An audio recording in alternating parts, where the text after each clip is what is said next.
harder. Hold on. Let me know when you're ready. Oh, yeah. 3. So Crater. I was really excited to work on Crater, and when Ben brought it to the table, especially just of the few years preceding this project, Ben had really grown as a songwriter, especially writing vocal melodies on some previous songs, and so moving outside the drum realm, and now he was expanding to having lead guitar ideas and chord progression ideas, and to me this was really the culmination of Ben's growth as an overall musician.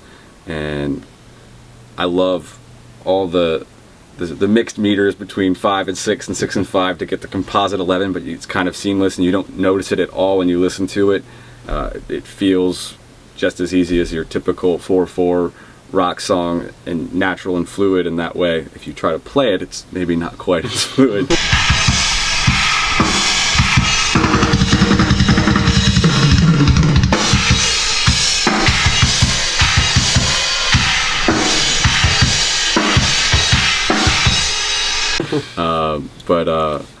You know, I love how just intuitive the rhythms are, and how much the vocal and the rhythm just go, the drum rhythm, all work in tandem perfectly together. I think it's brilliant in that aspect, and I think so many of the melodies, both vocal and guitar, are really strong in this song, and so I think Ben really nailed it. This is his coming out party as a songwriter and composer, and when I tell people this is really the first song Ben ever wrote, they're like, "You got to be kidding me! I should just never start writing songs."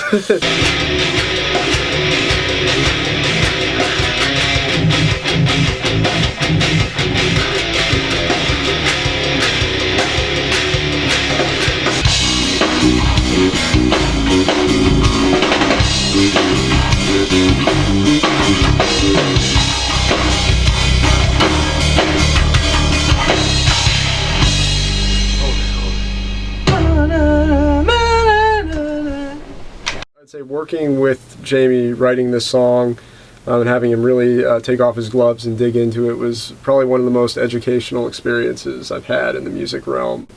I'd really had just so many ideas building up, and I knew we were working on this record, and I was like, I have to give this a shot. And it was really incredible to see it come together, and also just Jamie being the theory whiz he is, it's like, oh, you wrote this part, you like this because you did this. You like this and all these other songs that you like, so like all these cogs started to kind of turn in my brain, and it's been such a helpful kind of foundation for anything I've done musically since. One of the things that really inspires me in a lot of bands that I listen to are groups that manage to make kind of lofty concepts or challenging musical aspects accessible and palatable.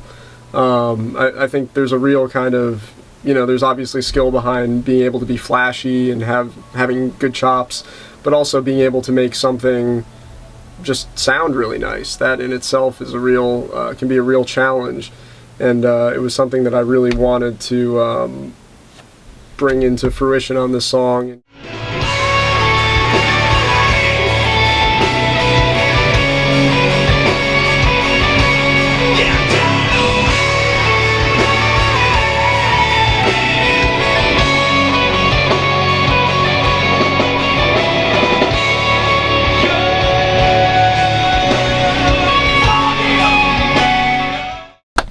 With Crater, I was pretty skeptical about the song at first. It was kind of a little bit disjointed, I guess, but I think one of the strengths of Jamie and Ben is like wanting to prove people wrong and showing them that they can in fact do what they set out to do.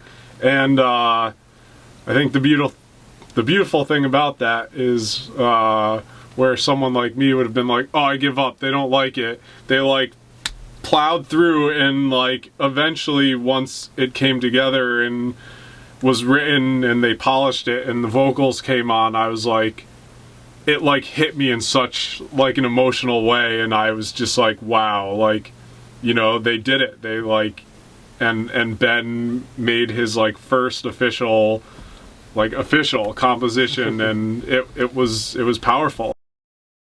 We ended up on part of the mix end and mastering end working with Jens Bogren, and who works with Soilwork all the time.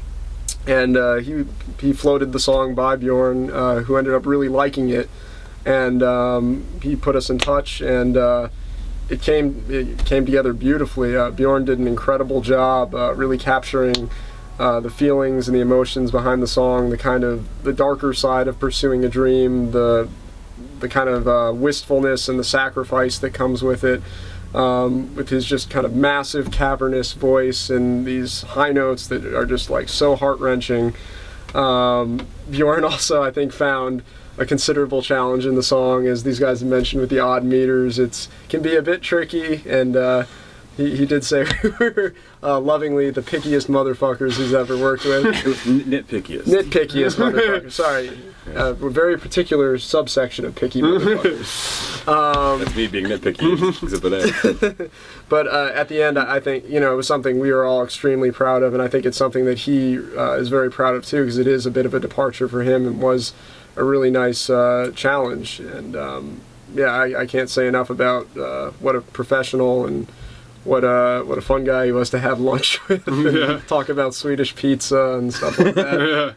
And he sounds so good on it too. And his name's Bear Battle. I mean, translated from Swedish. He has wandered many a years and found us in this studio. He was in great need of shelter and food and water and clothing. Yes, I've been locked down here for a week.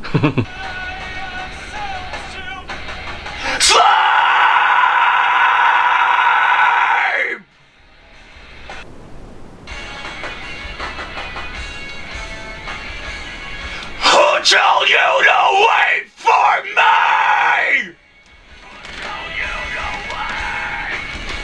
Ja, just det.